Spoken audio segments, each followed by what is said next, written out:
In this problem, we are tasked to find four things: the charge and the change in voltage for each capacitor,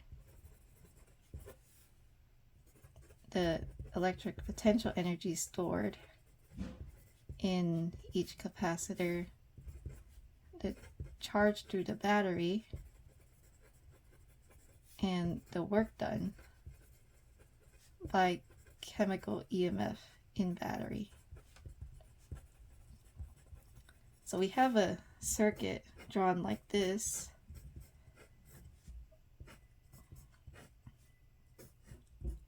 With the EMF source below of 100 volts.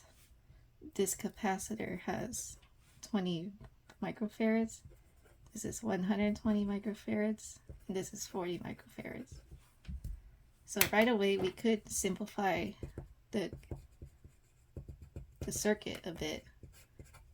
These two are in series, so we could replace it with an equivalent capacitor, which we label CEQ, and this is still 20 microfarads, and this is still the EMF source. And here they're in parallel, and we could simplify it again to have one capacitor and one EMF source.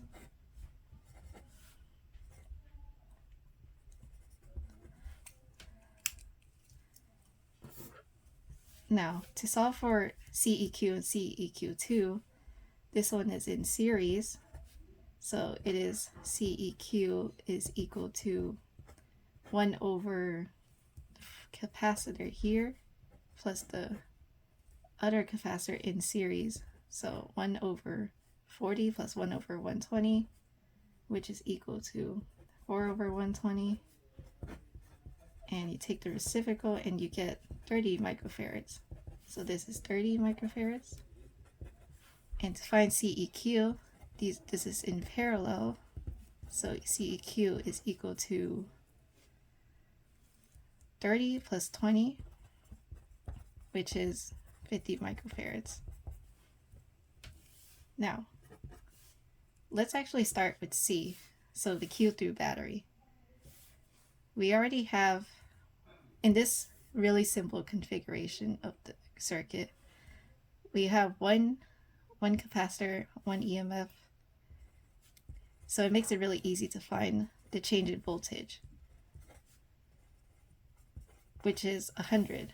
So the change in voltage is 100 volts in this configuration, and we solve for CEQ2, which is 50 microfarads, so we can solve the Q through the battery, which is equal to the capacitance times the voltage, the change in voltage, which is 5,000 microcoulombs. And now that we have Q through the battery, we can solve for the work done by the chemical EMF, which is work done is equal to the EMF times the charge through the battery, which is 100 volts times 5,000 microcoulombs. We get 500,000 microjoules. Now, to solve for A, which is the charge and the change in voltage, we already know that here on this side is 0, and on the other side is 100 volts. So it makes it really easy to find the change in voltage here, which the change in voltage for the 20 microfarad capacitor is 100 volts.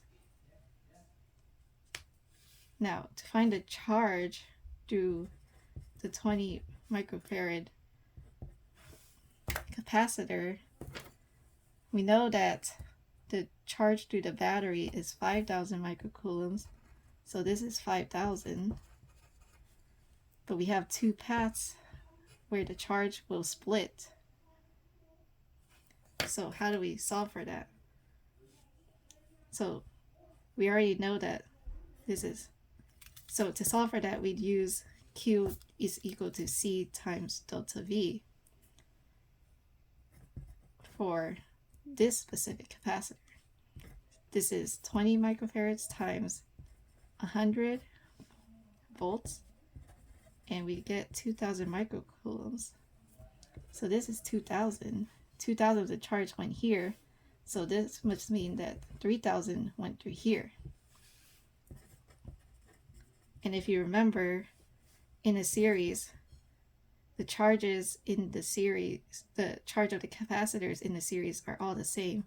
So the charge for the 40 microfarad and the 120 microfarad capacitors should equal 3,000 microcoulombs. 2,000 goes here, 3,000 goes there. So we have our charges. Now, we have one of the voltage. Let's solve for the others. Change in voltage is Q over C. So the change in voltage of the 40 microfarad is equal to 3,000 over 40, which is 75 volts. And the other should be 3,000 over 120, that is 25 volts. It should add up to 100. Here is 0, here is 100. It should add up to 100. So we have A done. Now for B, we want to calculate the EPE stored.